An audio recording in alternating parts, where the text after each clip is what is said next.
বকখালিতে গিয়ে যে এতটা পরিবার আনন্দ করব সেটা তো বুঝতেই পারিনি। আর এদিকে দাদা কিন্তু গামছা কোমরে সেঁটে রান্না করতে লেগে গিয়েছে। আর এখানে বকখালি বালির চোটে আমরা জুতো হাতে নিয়ে হাঁটতে শুরু করলাম। আর মাম্মাম তো এখানে ফাঁকা জায়গায় শুধু ছুটেই বেড়াচ্ছে। তো চলো বেশি কথা না বলে ভিডিওটা একদম প্রথম থেকে শুরু করা যাক। আর ইন্ট্রোটা দেবে কিন্তু আজকে মাম্মাম। কোথায় যাচ্ছি? আমরা কিন্তু বকখালি গিয়েছিলাম ফেব্রুয়ারি মাসের 1 তারিখে। আর আজকে এতদিন পর আমি এই ভিডিওটা শেয়ার করছি, কারণ একটু লেট হয়ে গেল। তো কি করব, তোমরা একটু মানিয়ে নাও। তো আমরা কিন্তু খুব সকাল সকাল বেরিয়ে পড়েছিলাম, সকলে মিলে হল্লা করতে করতে আর কি। আমরা তো হল্লা পার্টি নাকি, হল্লা তো একটু করতেই হবে। তো আমরা যেদিন বেরিয়েছিলাম সেদিন কিন্তু প্রচণ্ড পরিমাণ চারিদিকে কুয়াশা ছিল, দেখে তোমরা নিশ্চয়ই বুঝতেই পারছো। গোটা শীতকাল চলে গেল, আমরা কিন্তু মাত্র একটাই পিকনিক করেছিলাম, তাও সেটা আমাদের বাড়িতে। আর তারপর কিন্তু সবাই মিলে চলে যাচ্ছিলাম বকখালিতে প্রচণ্ড মজা করতে। তো তারপরে রাস্তার মাঝখানে কিন্তু আমাদের গাড়িটা একটু ধরেছিল পুলিশে আর কি। আরে পুলিশদের যেরকম ব্যাপার থাকে আর কি, সেই কারণে। তো তারপরে আমরা চলে এসেছিলাম ডিরেক্ট কাকদ্বীপ। যেহেতু পরের দিনই সরস্বতী পুজো ছিল, তাই কিন্তু রাস্তার ধারে ধারে আমরা অনেকই ঠাকুর দেখেছি। ঠাকুরগুলো কিন্তু খুব সুন্দর ছিল। আর যেতে যেতে কিন্তু অনেক মন্দিরও দেখেছি আমরা, প্রচণ্ড সুন্দর ছিল মন্দিরগুলো। আর দেখতে দেখতে কিন্তু আমরা চলে এসেছিলাম নামখানা ব্রিজে। নামখানার ব্রিজটা এতটাই সুন্দর যে এখানে যদি দাঁড়িয়ে অনুভব করতে পারতাম খুব ভালো লাগতো। যেহেতু আমাদের হাতে সময় ছিল না, তাই কিন্তু আমরা এখানে দাঁড়াতে পারিনি। তাই আমরা সোজা চলে গিয়েছিলাম বকখালির উদ্দেশ্যে। তো তারপরে কিন্তু আমরা চলে গিয়েছিলাম আমাদের স্পটে। তো ওখানে গিয়ে দেখলাম বেশ ভালোই ফাঁকা আছে চারিদিকে। মোটামুটি আমরা আমাদের একটা জায়গা খুঁজে নিলাম। আর তারপরে আমরা সকলে মিলে বসে পড়লাম আর কি টিফিন করার জন্য। যেহেতু অনেক সকালে বেরিয়েছি, কিছু খাওয়া হয়নি কারোর। তো টিফিনে ছিল কিন্তু কলা, পাউরুটি আর ডিম সিদ্ধ। আর আমরা কিন্তু সকলে মিলে বসেও পড়েছিলাম টিফিন করতে। আর মাম্মাম কিন্তু এখানে ক্যামেরা দেখে একটু ঢং করছিল আর কি কলা খেতে খেতে। তো তারপরে কিন্তু যে যার কাজে লেগে গিয়েছিল, সবাই সবার কাজ করছিল। আর আমিও আমার কাজ হলো কিন্তু ভিডিও করা।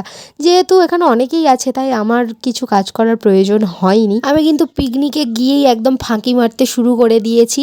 তারপরে দেখলাম বৌমণি কিন্তু এখানে বসেছে পেঁয়াজ কাটতে। আর বৌমণির সাথে ছিল কিন্তু আমার দিদির বড় যা, মানে আমাদের বড়দি। তারপরে কিন্তু দেখলাম দাদা একদম কোমরে গামছা বেঁধে রান্না করতে শুরু করে দিয়েছে।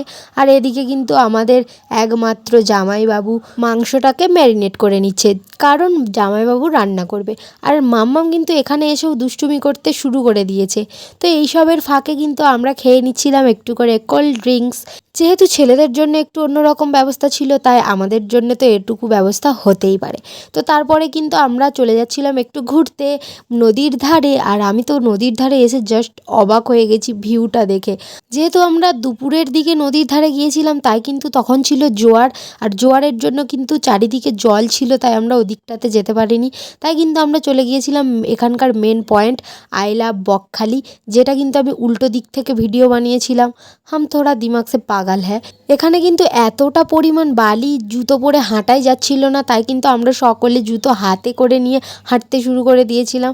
আর তারপরে কিন্তু আমরা চলে যাচ্ছিলাম আমাদের পিকনিক স্পটে, যেহেতু ওখানে এখন খাওয়া দাওয়া হবে। তো এসেই কিন্তু বসে পড়েছিলাম খেতে।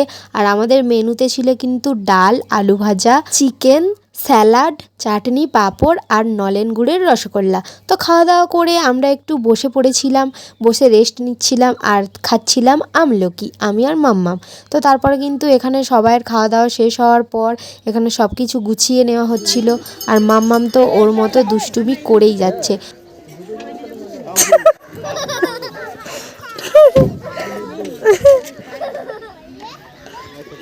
তারপর কিন্তু আমরা সকলে মিলে যাচ্ছিলাম আবার নদীর ধারে।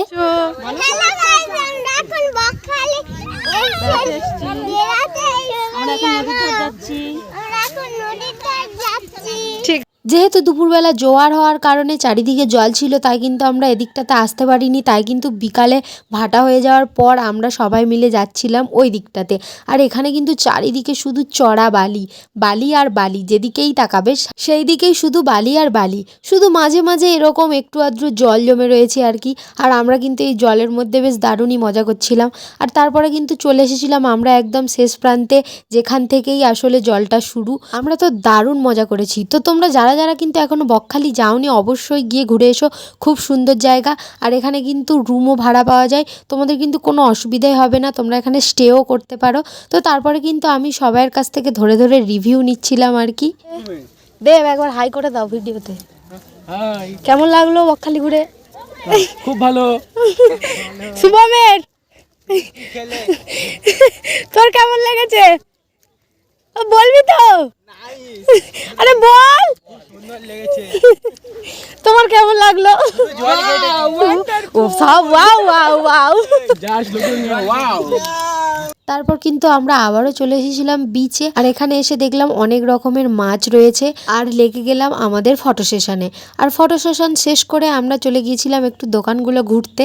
এখানে কিন্তু প্রচুর সুন্দর সুন্দর জিনিস পাওয়া যায়, কিন্তু প্রচুর দাম বলে আর কি। যেমন এখানে এই ব্যাগগুলো আমাদের সবাইয়েরই খুব পছন্দ হয়েছিল, কিন্তু প্রচণ্ড দাম, একটুও দাম কমাতে চাইছিল না, তাই কিন্তু আমাদের কারোরই নেওয়া হয়নি। তারপর কিন্তু বেশ সন্ধে হয়ে এসেছিল, আর আমাদের কিন্তু বাড়ির দিকে রওনা দিতে হতো। তো আমরা কিন্তু দারুণ মজা করে কাটিয়েছিলাম এই দিনটা। তো এই ভিডিওটা কেমন লাগলো তোমরা কিন্তু অবশ্যই কিন্তু কমেন্ট করে জানাবে, আর আমার পেজটাকে যারা যারা এখনও ফলো করোনি অবশ্যই ফলো করে দেবে। তো দেখা হবে তোমাদের সাথে নিশ্চয়ই সুন্দর কোনো একটা ভিডিওতে। ততক্ষণের জন্য টাটা বাই।